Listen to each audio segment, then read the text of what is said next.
बच्चों, आज हम करेंगे क्लास नाइन्थ का chapter number 5 fundamental unit of life का एपिसोड 3, जो कि हमारा ये लास्ट एपिसोड होगा। आज हम इसमें सैन ऑर्गेनल्स के बारे में पढ़ेंगे, ठीक है, और जानेंगे उनके फंक्शंस। तो आइए शुरू करते हैं। सबसे पहले आज हम पढ़ेंगे न्यूक्लियस के बारे में कि न्यूक्लियस होता क्या है।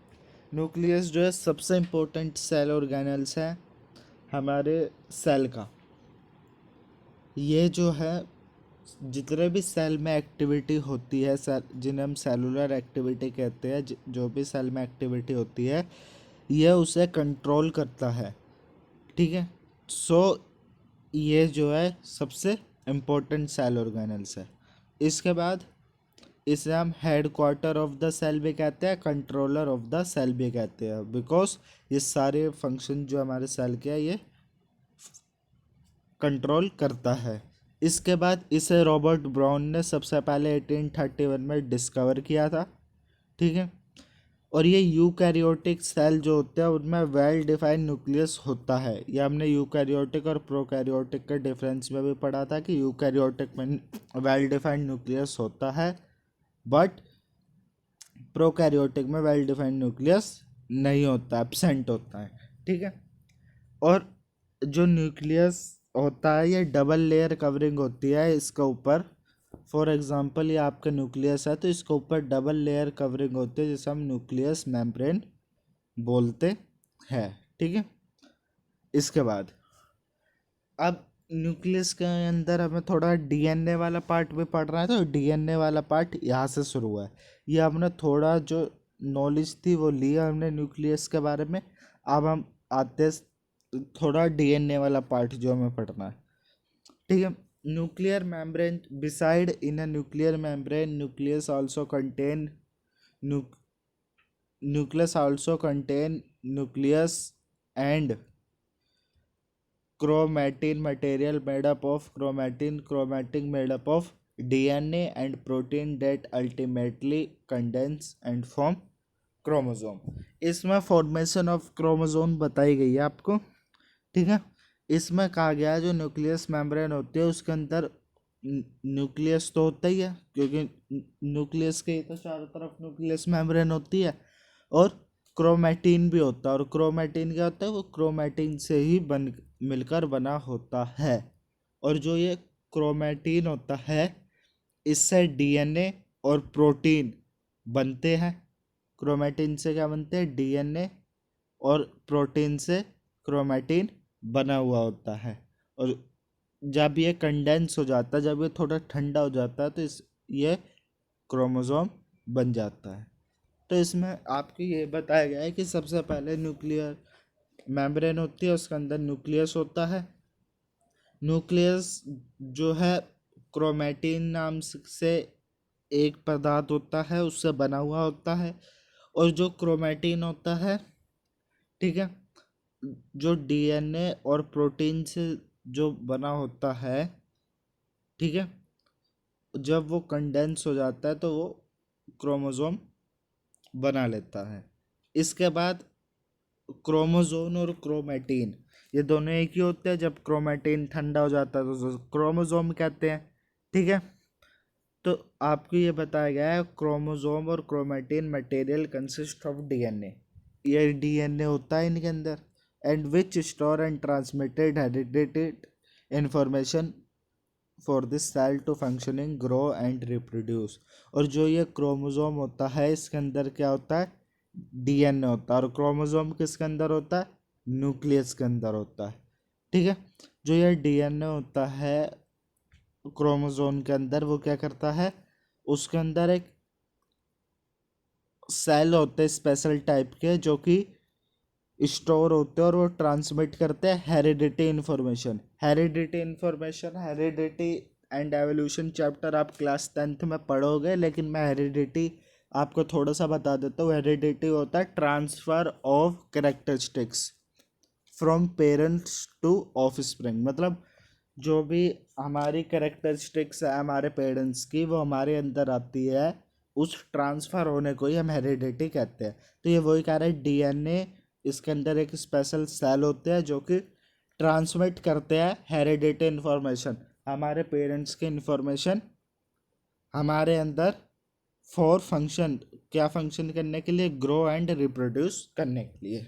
ठीक है, ये दोनों पॉइंट एक बार मैं आपको शॉर्ट तरीके में दोबारा बता देता हूँ। ठीक है, क्योंकि ये इम्पोर्टेंट है, आपके पेपर में क्वेश्चन आ सकता है। इसमें कहा गया है न्यूक्लियर मेम्ब्रेन होती है, उसके अंदर वो क्या कंटेन करती है, न्यूक्लियस।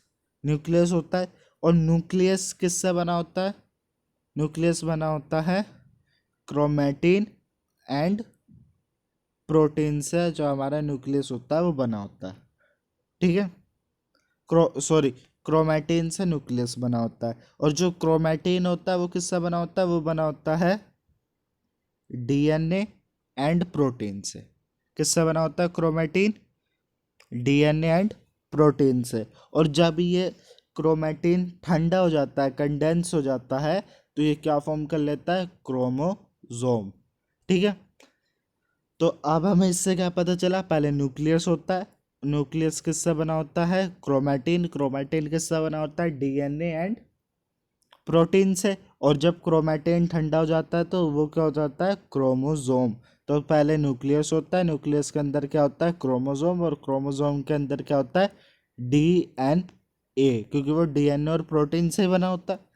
तो ये आपको यहाँ पे पता लगाना था, आपके पेपर में आ सकता है कि कौन सी चीज़ किसके अंदर होती है, कि न्यूक्लियस के अंदर होता है क्रोमोसोम, और क्रोमोसोम के अंदर होता है डीएनए। इसके बाद आपको यहाँ पे बताया गया the functional segment of DNA. DNA जिससे भी काम करता है, जो डीएनए जो काम करता है, वो काम करने की चीज़ को हम क्या कहते हैं, जीन्स। जिसके हिसाब से काम करता है या जिसके लिए काम करता है उसे हम क्या कहते हैं, जीन्स। और डीएनए की फुल फॉर्म क्या होती है, deoxyribonucleic acid. ये डीएनए की फुल फॉर्म है, एक नंबर में पक्का आपके पेपर में आती है, तो आपको इसे याद रखना है, D oxy ribo nucleic acid. अब आता है न्यूक्लियस का फंक्शन क्या होता है। न्यूक्लियस का फंक्शन एक तो ये होता है, ये मैंने अभी आपको बताया था, हेडक्वार्टर ऑफ सेल होता है। जब ये हेडक्वार्टर ऑफ सेल होता है तो ये क्या करता है, सारी मेटाबॉलिक एक्टिविटी, जितने भी सेल के अंदर एक्टिविटी होती है, सेलुलर एक्टिविटी को क्या करता है, कंट्रोल करता है। और जो सेल रेगुलेट करता है, सेल के अंदर जो भी साइकिल होता है उसका, एक्सक्रिएशन या फिर न्यूट्रिशन, ये कुछ जो कुछ सेल में होता है, सेल साइकिल के अंदर, उसे रेगुलेट करता है, कौन करता है, न्यूक्लियस।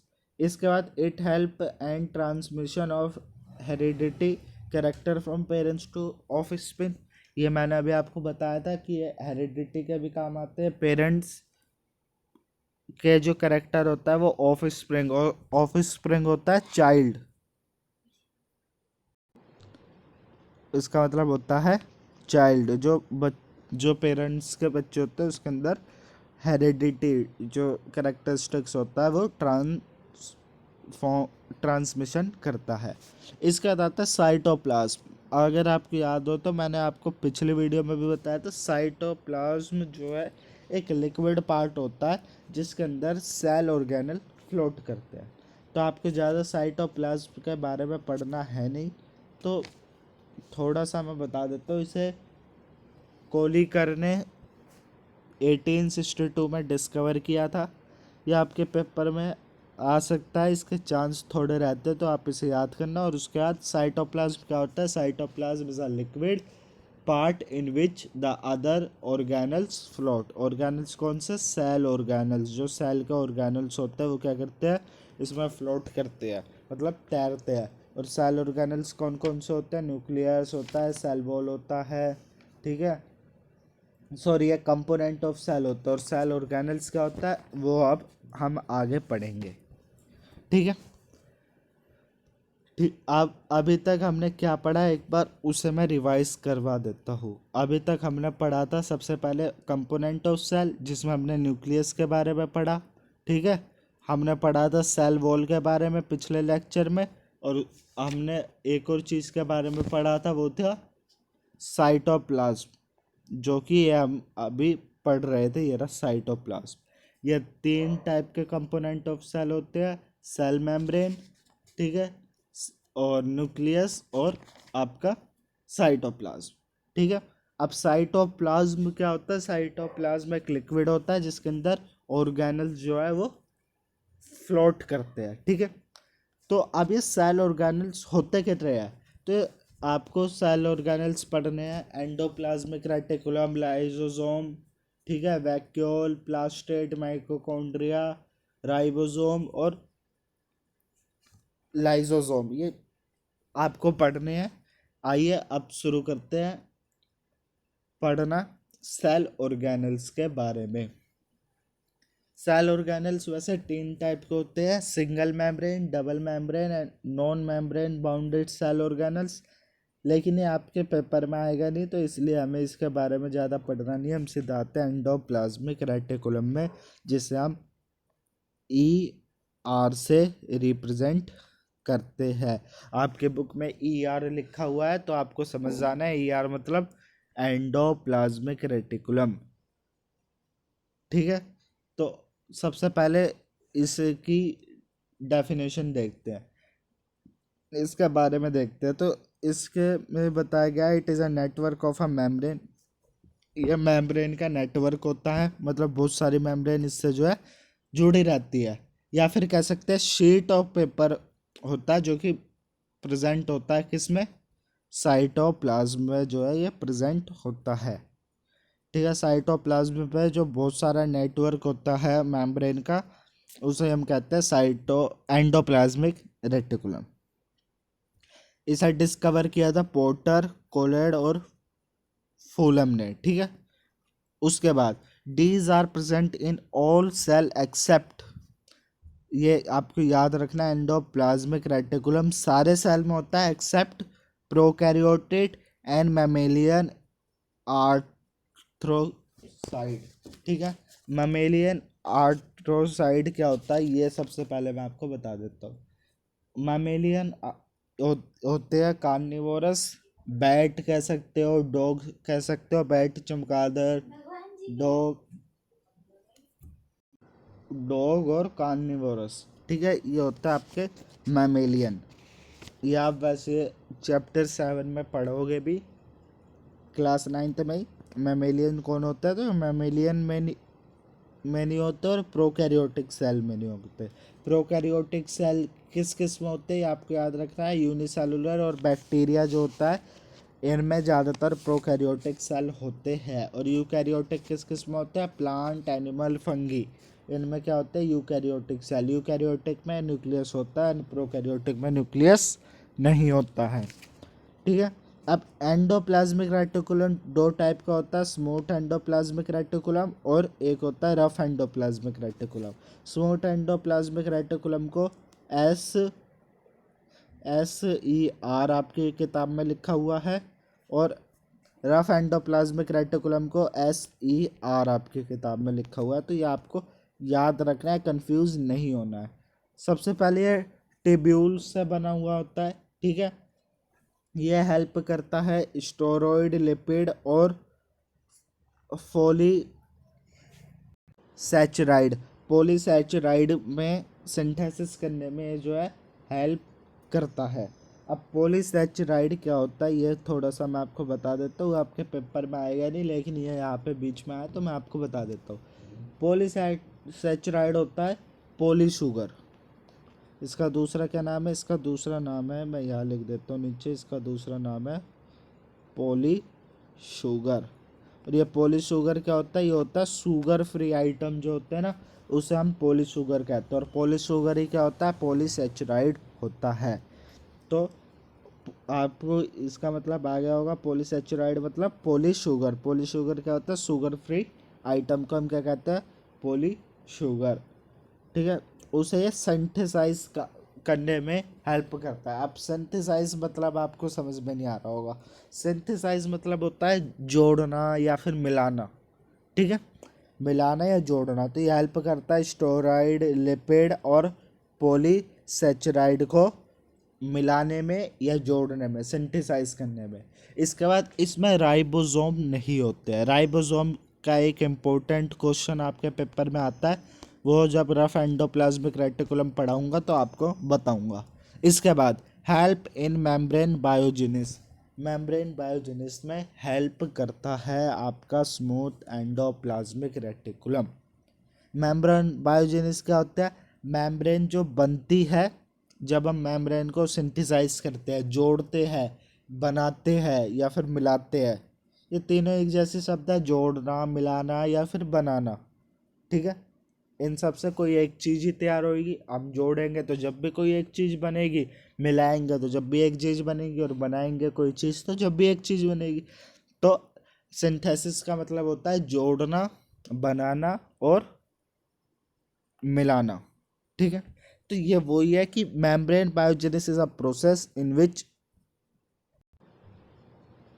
इसमें जो है हम बनाते हैं मेम्ब्रेन को, सेल मेम्ब्रेन को, with the help of protein and lipid.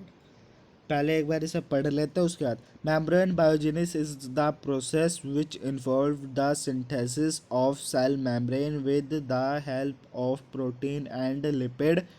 ठीक है, मेम्ब्रेन बायोजेनिस क्या होता है? मेम्ब्रेन बायोजेनिस इस प्रोसेस होता है जिसके अंदर विच इन्वॉल्व सिंथेसिस, हम जोड़ते हैं, बनाते हैं किसे? सेल मेम्ब्रेन को, with the help of protein and lipid.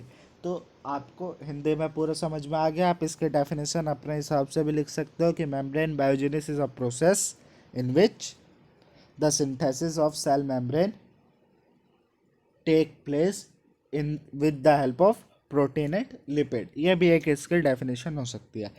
इसके बाद endoplasmic reticulum is responsible for synthesis of this membrane. जो एंडोप्लाज्मिक रेटिकुलम है, ये क्या होता है? नेटवर्क ऑफ, क्या होता है? ट्यूब्स होता है।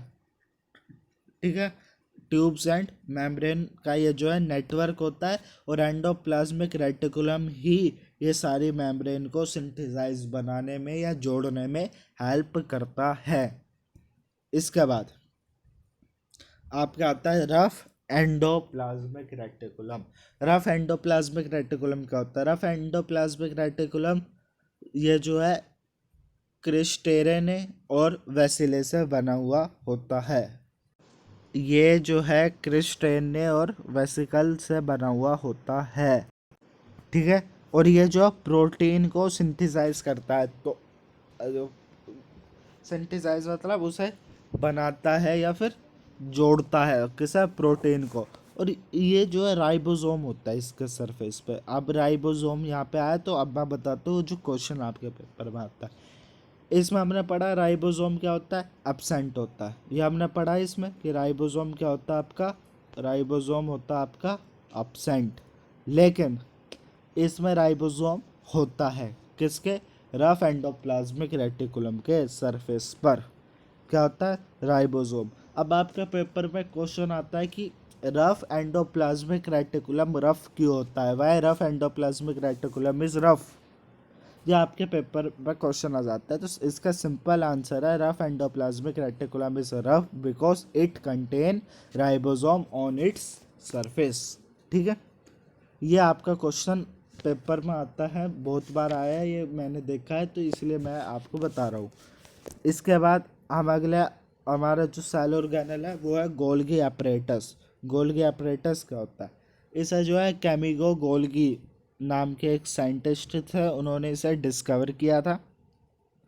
ठीक है, आपको ज़्यादा इसके बारे में पेपर में आएगा नहीं, आएगा आपके जो बुक में दे रखा है, एक्सरसाइज में क्वेश्चन वो दे रखा है, इसका फंक्शन ये आएंगे आपको। फंक्शन इसका लिखने के लिए 3 फंक्शन आते हैं लिखने के लिए, मैंने 4 यहाँ पर लिख रखे हैं। तो सबसे पहले हम थोड़ा गोल्गी एपरेटस के बारे में पढ़ लेते हैं। तो यहाँ पे लिखा है Golgi apparatus consist of a system of membrane bounded vesicle. Vesicle यहाँ पर भी आया, यहाँ पर भी आया, और आगे भी आपका एक बार आया था वेसिकल। तो वेसिकल मतलब आपको समझ में नहीं आ रहा होगा कि वेसिकल मतलब होता क्या है। वेसिकल जो है एक स्ट्रक्चर होता है जो कि या तो सेल के अंदर होता है या सेल के बाहर होता है। मतलब सिंपल एक स्ट्रक्चर होता है। ठीक है, और जो कि बना हुआ होता है साइटोप्लाज्म से, सॉरी बना हुआ नहीं, जिसके अंदर साइटोप्लाज्म होता है, consist of cytoplasm. Vesicle is a structure in and out of a cell which consist of cytoplasm. ये आपको याद रखना है कि वेसिकल जो है एक स्ट्रक्चर होता है, सेल के बाहर भी हो सकता है, अंदर भी हो सकता है, और जिसके अंदर साइटोप्लाज्म होता है। और ये क्या है, ये अरेंज पैरेलल, उसके बाद bounded vesicle and arrange parallel to each other in a straight called straight line along with some large spherical vacuole. ये जो वेसिकल होता है ये मेम्ब्रेन बाउंडेड होता है, इसके चारों तरफ मेम्ब्रेन होती है। तो गोल्गेट एपरेटस जो है एक सिस्टम है, जो कि वेसिकल का सिस्टम है, जिसके चारों तरफ क्या होती है, मेम्ब्रेन होती है। और ये जो है पैरेलली अरेंज रहता है, पैरेलली मतलब ऐसे, ये जो है ऐसे पैरेलली पूरे अरेंज रहते हैं। और इनके दोनों तरफ क्या होता है, इनके दोनों तरफ होता है क्रिस्टन्ने, क्रिस्टन्ने इनके दोनों तरफ होता है। अलोंग विद, इनके साथ साथ क्या होता है, some large and spherical vacuole, थोड़ा बड़ा स्पेरिकल वैक्यूल भी होता है। इसके बाद ये जो है प्रोकैरियोटिक सेल में नहीं होता है, क्योंकि प्रोकैरियोटिक में न्यूक्लियस भी नहीं होता है, तो ये भी नहीं होता। और उसके बाद मैमेलियन आरबीसी, मैमेलियन आरबीसी में भी नहीं होता है। आरबीसी मतलब रेड ब्लड सेल, जो मैमेलियन के रेड ब्लड सेल होते हैं उसमें भी नहीं होता है।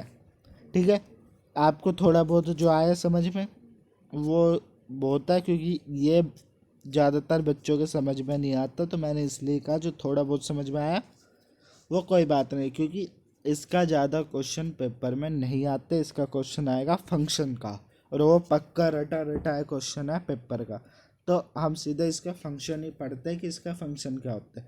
इसका फंक्शन होता है, ये क्या करता है, स्टोरेज करता है, मॉडिफिकेशन करता है, पैकिंग करता है और सिक्रेशन करता है product in a vesicle. Vesicle जो होता है वो मैंने बताया सेल के बाहर भी हो सकता है, अंदर भी हो सकता है।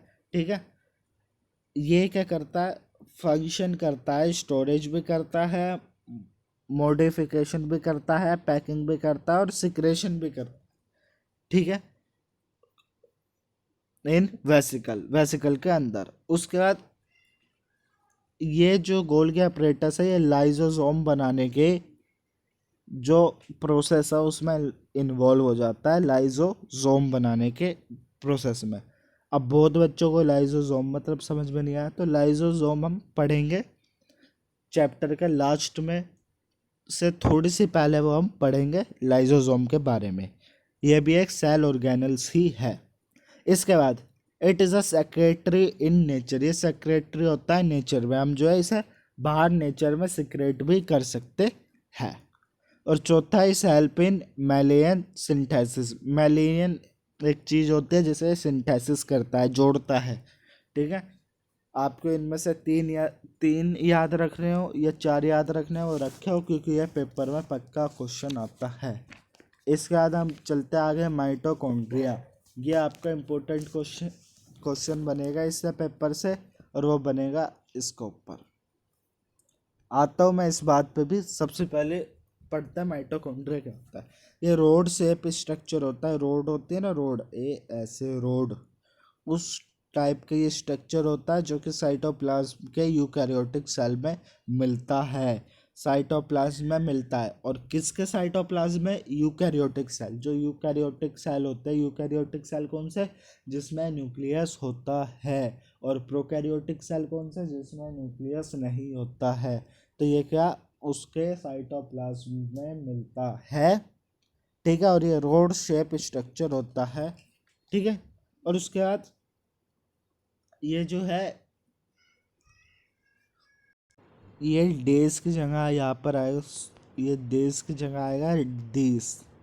These are also absent in prokaryote, जो ये जो है ये प्रोकैरियोटिक में भी जो है एब्सेंट होता है। तो ये तो आपको समझ में ही आ गया, जब ये यूकैरियोटिक सेल में होता है तो प्रोकैरियोटिक में नहीं होता, लेकिन जब भी ये यहाँ पर लिख दिया गया है तो याद रखना है। इसके बाद it was first seen by Kolliker ने ही इसे सबसे पहले इंसेक्ट सेल में देखा था।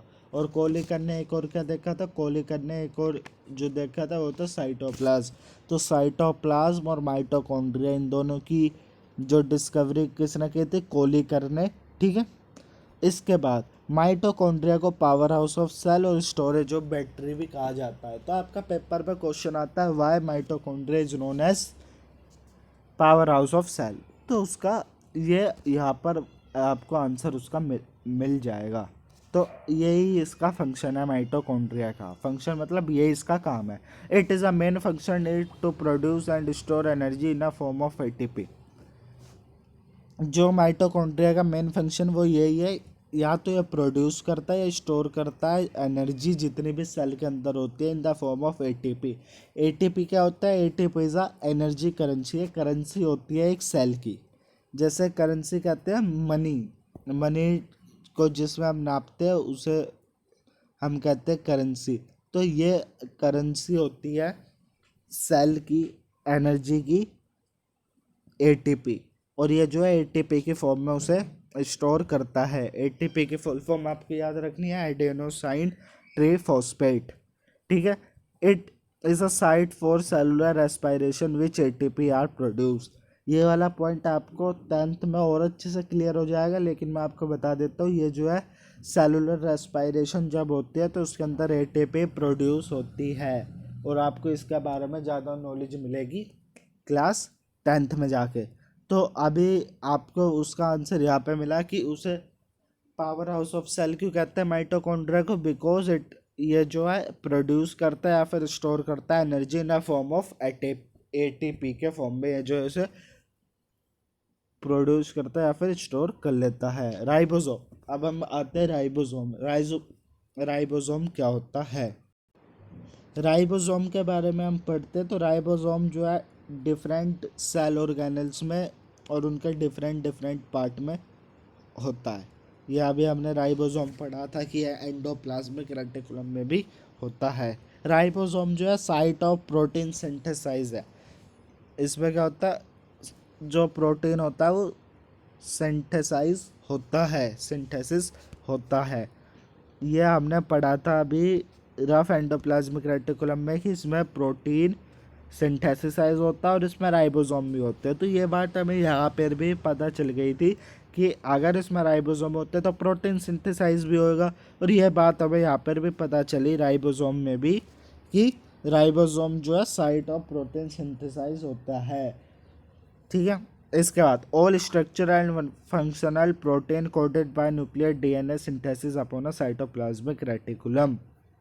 इसका मतलब हुआ कि जितना भी स्ट्रक्चरल एंड फंक्शनल फंक्शन होता है प्रोटीन का वो क्या करता है, डीएनए सिंथेसाइज करता है उसे साइटोप्लाज्मिक राइबोसोम पर। ठीक है, इसके बाद बताया गया कि protein synthesize by ribosome attach to rough endoplasmic reticulum in a form of protein. जो ये प्रोटीन होता है ये सिंथेसाइज किया जाता है राइबोसोम के द्वारा, जो कि रफ एंडोप्लाज्मिक रेटिकुलम में ज्वाइन होता है in the form of protein. इसके बाद फंक्शन ऑफ राइबोसोम क्या होता है, राइबोसोम जो है main side of protein synthesize है, ये हमने पढ़ ही लिया। और सिंथेसाइज प्रोटीन कहाँ पे ट्रांसपोर्ट हो जाता है, रफ एंडोप्लाज्मिक रेटिकुलम में, क्योंकि ये उसके सरफेस पे चिपका हुआ होता है। प्लास्टिड क्या होता है, प्लास्टिड आपका पेपर में ये 3 आपके ज़्यादा आते हैं प्लास्टिड के बारे में, ये ऊपर का ज़्यादा आता नहीं लेकिन पढ़ लो। डबल मेम्ब्रेन होता है इसमें, ठीक है, और ये डिस्कोलाइडल स्ट्रक्चर होता है, लेकिन इसका मतलब होता है कि इसकी शेप नहीं पता, इसकी कुछ भी शेप हो सकती है। और ये डबल मेम्ब्रेन होती है इसके दोनों तरफ, और ये जो है सिर्फ प्लांट सेल में ही मिलता है। It is a double membrane and it is discoidal and structure found only in a plant cell. उसके बाद यहाँ पे बताया गया इसके डिस्कोलाइडल स्ट्रक्चर होता है, तो इसकी शेप जो है वेरिएबल होती है, स्पाइरल हो जाती है, कभी इसकी क्वाइल्ड हो जाती है, कभी रिपन शेप हो जाती है, कभी यू शेप हो जाती है, तो वेरिएबल शेप होती है। इसके बाद ये जो डिपेंड करता है, अब इसका टाइप 3 टाइप का होता है, और वो डिपेंड करता है पिगमेंट जो उसके अंदर प्रेजेंट है, जो भी उसके अंदर पिगमेंट प्रेजेंट है उस पर जो है डिपेंड करता है। तो तीन वे है। सबसे पहले लियोप्लास्ट। लियोकोप्लास्ट क्या होता है, ये वाइट कलर का होता है और नॉन फोटोसिंथेसिस टिश्यू में पाया जाता है, जो कि फोटोसिंथेसिस नहीं करते हैं। अगर वो फोटोसिंथेसिस करते हैं तो उनमें ग्रीन पिगमेंट होता, तो वो ग्रीन कलर के होते हैं। लेकिन अगर ये फोटोसिंथेसिस नहीं करते हैं तो ये कौन से कलर के होते हैं, वाइट कलर के होते हैं। और नॉन फोटोसिंथेसिस टिश्यू होते हैं of a plant such as root, bulb and seed. इसका एग्जांपल है रूट, बल्ब एंड सीड। इसके बाद chromoplast red and brown colour का होता है। आपको ज़्यादा इसके बारे में पढ़ना नहीं है। अब है क्लोरोप्लास्ट। वो क्या है, क्रोमोप्लास्ट या क्लोरोप्लास्ट। ये जो होता है ये होता है ग्रीन कलर का। यहाँ पे ये जो है क्रेन आ गया, जो गलती से लिखा हुआ, ये है ग्रीन कलर का। ये होता है आपका कौन, क्लोरोप्लास्ट। ठीक है, ये ग्रीन कलर का होता है और ये एरियल प्लांट में ज़्यादा पाया जाता है, जो कि प्लांट में जो एयर में झूल रहे होते हैं। एयर में झूलने का मतलब, जैसे फॉर एग्जांपल ये आपका ट्री है, तो ये जो एयर में होते हैं ना, ये जो एयर में इसकी ब्रांचेस निकली हुई रहती है, यही इन्हें हम एरियल पार्ट ऑफ प्लांट बोलते हैं। ठीक है, और उसके बाद these are only found in plant cell. ये प्लांट सेल में मिलता है, ये तो हमने ऊपर ही पढ़ लिया था। ये रहा ओनली इन प्लांट सेल। ठीक है, ये रहा ओनली इन प्लांट सेल। उसके बाद it help in the process of photosynthesis, so it is called kitchen of a plant. अब आपके पेपर में एक क्वेश्चन आता है कि which is called kitchen of plant, तो आप प्लास्टिड लिख के आ सकते हो अगर आपको याद नहीं आ रहा। और अगर आपको याद है तो आप सीधा क्लोरोप्लास्ट लिख के आओ, फुल नंबर मिलेंगे। हो सकता है प्लास्टिड में आपको हाफ नंबर मिले, क्योंकि प्लास्टिड टिन टाइप का होता है। तो क्लोरोप्लास्ट को हम किचन ऑफ अ प्लांट कहते हैं, बिकॉज ये जो है फोटोसिंथेसिस प्रोसेस करने में हेल्प करता है। ये ग्रीन कलर का होता है और ये एरियल पार्ट ऑफ प्लांट में पाया जाता है। इसके बाद हम आगे चलते हैं लाइजोसोम। हमने लाइजोसोम पढ़ा था गोल्गी apparatus में। तो इसे हम लाइजोसोम को हम सुसाइडल बैग ऑफ सेल भी कहते हैं। क्यों कहते हैं ये भी हम पढ़ेंगे, लेकिन सबसे पहले ये होता क्या है ये पढ़ लेते हैं। लाइजोसोम क्या होता है, they are a tiny membrane bounded vessel containing enzymes of intracellular digestion. Lysosome जो है एक टिनी मेम्ब्रेन होता है, एक छोटी मेम्ब्रेन होती है जिसके अंदर एंजाइम्स होते हैं। एंजाइम्स क्या होते हैं, बैक्टीरिया टाइप से कह सकते हैं, या एंजाइम्स होते हैं इसके अंदर छोटे छोटे, जो कि इंट्रा सेलुलर डाइजेशन करते हैं, जो कि सेल के अंदर जो डाइजेशन होती है उसे करने में हेल्प करता है। इंट्रा सेलुलर मतलब हमेशा सेल के अंदर का ही होता है वो। उसके बाद lysosome are synthesis by Golgi body. Golgi body आ गया गोल्गी apparatus के। ये गोल्गी बॉडी को से बनता है, सिंथेसाइज किया जाता है किससे, गोल्गी बॉडी से। And enzymes present in it are synthesised.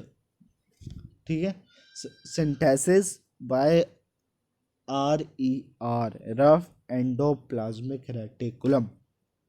ठीक है, रफ एंडोप्लाज्मिक रेटिकुलम से क्या किया जाता है, इसे सिंथेसाइज किया जाता है, बनाया जाता है। किससे, गोल्गी बॉडी के द्वारा।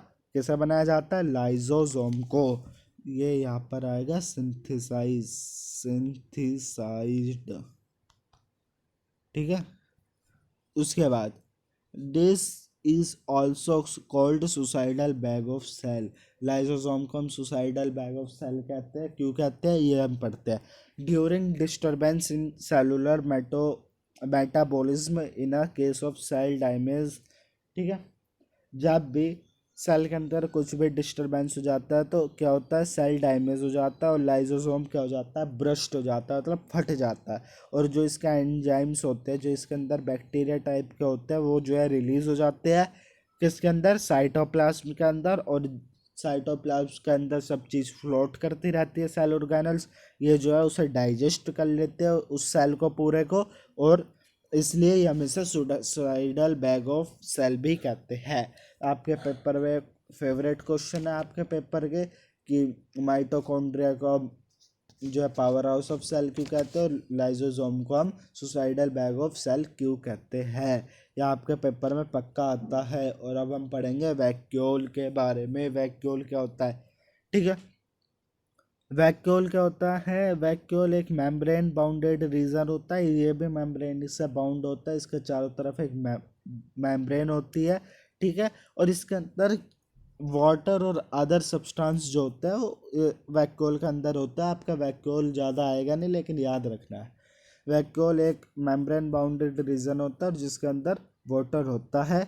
और ये जो है सिंगल मेम्ब्रेन बाउंडेड होता है, मतलब इसके अंदर मान लीजिए वैक्यूल है तो इसके ऊपर बस एक ही मेम्ब्रेन रहती है, और जिसके ऊपर एक मेम्ब्रेन रहती है उसे हम कहते हैं टोनोप्लास्ट। क्या कहते हैं उसे, ये लिखा tonoplast. They are bound vacuole bounded by single membrane called tonoplast. इसके बाद सेल, एनिमल सेल में जो है ये लगभग एब्सेंट साइज होता है या फिर स्मॉलर इन साइज होता है, लेकिन प्लांट सेल में 90% तक जो वॉल्यूम होता है सेल का, 90% तक जो वॉल्यूम सेल का होता है वो वैक्यूल ही क्या करता है, उसे ऑक्यूपाइड करता है। क्योंकि प्लांट सेल में वाटर की ज़रूरत होती है फॉर अ फोटोसिंथेसिस, तो इसलिए वैक्यूल प्लांट सेल में बड़ा होता है, जबकि एनिमल सेल में फोटोसिंथेसिस नहीं होता, तो इसलिए उसमें यह होता ही नहीं है। होता है तो बहुत स्मॉल साइज में होता है। अब हम आ गए अपना last topic of a chapter is difference between animal and plant cell. अब हम पढ़ते हैं प्लांट सेल के बारे में। प्लांट सेल का होता है, इसके अंदर क्लोरोप्लास्ट कंटेन होता है। बिकॉज प्लांट सेल के अंदर क्या होता है, फोटोसिंथेसिस होती है, तो इसलिए इसके अंदर क्लोरोप्लास्ट होता है। उसके बाद सेल वॉल जो होती है वो जो है इसका स्ट्रक्चर और रिगिडिटी कहते हैं उसकी सॉलिड शेप को बनाने में हेल्प करती है क्या, इसकी सेल वॉल। और जबकि सेल वॉल एनिमल सेल में नहीं होती है, यह हम पहले ही पढ़ चुके हैं। इसके बाद इसके अंदर लाइजोसोम भी नहीं होते। यूजुअली जो प्लांट सेल में लाइजोसोम नहीं होते हैं। उसके बाद जो सेल का शेप होता है वो स्क्वायर हो सकता है, रिग्ड हो सकता है, और जियोमेट्रिक शेप का हो सकता है। जियोमेट्रिक शेप होती है जियोमेट्रिकल शेप का। और इसके बाद लिमिटेड मूवमेंट होता है, ये ज़्यादा हिलता डुलता नहीं है, एक ही जगह पर ही रहता है, क्योंकि प्लांट जो है थोड़ा सॉलिड होता है। और उसके बाद इसके अंदर एक लार्ज सेंट्रल वैक्यूल होता है, ये हमने अभी पढ़ा वैक्यूल के अंदर। इसके बाद एनिमल सेल क्या होता है, इसके अंदर क्लोरोप्लास्ट नहीं होता बिकॉज फोटोसिंथेसिस नहीं होती, सेल वॉल नहीं होता, ये हम पहले ही पढ़ चुके हैं, ठीक है। इसके अंदर सिर्फ सेल मेम्ब्रेन होता है। इसके बाद इसके अंदर खिला और फ्रैगला भी होते हैं, ठीक है। इसके अंदर लाइजोसोम भी होता है, लेकिन प्लांट सेल में लाइजोसोम नहीं होता है। सेल जो होता है वो फ्लूइड हो सकता है, फ्लेक्सिबल हो सकता है, और मैनी शेप भी उसकी हो सकती है। और इसके अंदर एक स्मॉल वैक्यूल रहता है। ये भी आपका क्वेश्चन 3 से 5 नंबर में पक्का आपके पेपर में आता है, तो आपको ये याद रखना है। तो आपका चैप्टर यहाँ पे ही हुआ समाप्त। अब हम इसका इम्पोर्टेंट क्वेश्चन अगली वीडियो में लेके आएंगे, जो कि पिछले पेपरों में आए हैं, वो हम थोड़ा डिस्कस करेंगे। तो आपका जो चैप्टर जो आपकी किताब में पढ़ने के लिए दे रखा था वो इतना ही था। अगर आपको कोई भी दिक्कत लगे तो आप कमेंट करके हमसे पूछ सकते हैं, ठीक है। मिलते हैं अगले चैप्टर में। अगला चैप्टर आपको कौन सा चाहिए आप कमेंट करके हमें बताइए था। जब तक के लिए जय हिंद, जय भारत।